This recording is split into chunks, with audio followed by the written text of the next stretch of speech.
ito. Okay, sa gabing ito, ang content natin is top 3 na kinakatakutan ng mga marino. Ano ba ito? Okay, simulan natin sa number 3. 3. Okay, number 3. Pirata! Okay, pirata, kinatatakutan din ng marino. Tingnan natin ang video na to. Hawakan ng kapitan ng barkong ito ang isang palakol, handang harapin ang maliit na bangka sa ibaba.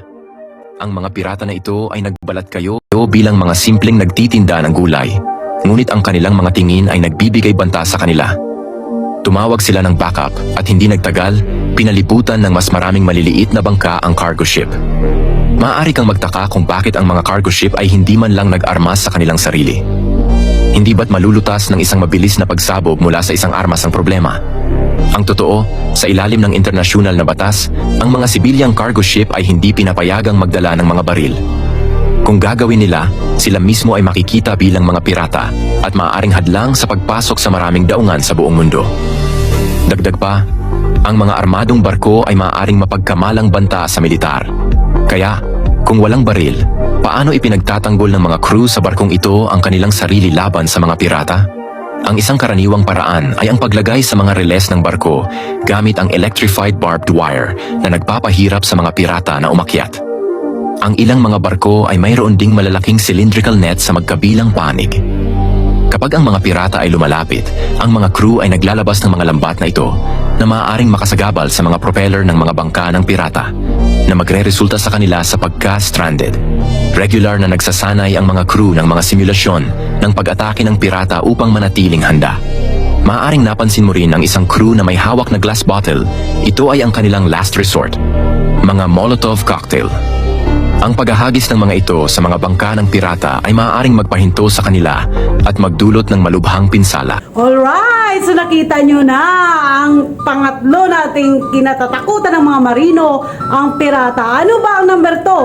Ang number 2 ito, fire. Okay, ito, tingnan natin.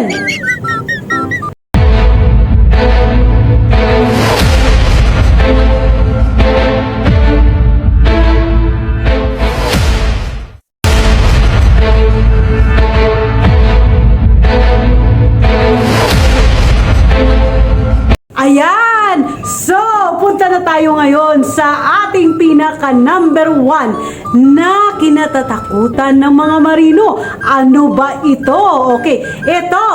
Pakinggan natin ang ating mga kapwa kabaro! Wrong send. To rock around, that's right on time. Send. To rock around, Wrong send. to rock around. Send. To rock around, that's right on time. Ayan, so nalaman nyo na yung mga kinatatakutan nila. Sila nagsabi nun ha, hindi ako. Okay, so hanggang dito na lang.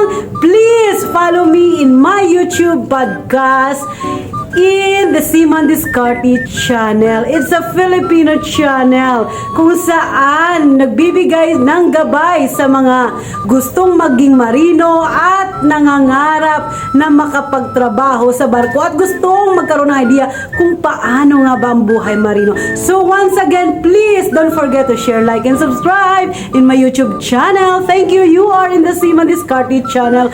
My name is Maricel at ako'y alis na. Baka mamaya pagalitan pa ako. Bye-bye!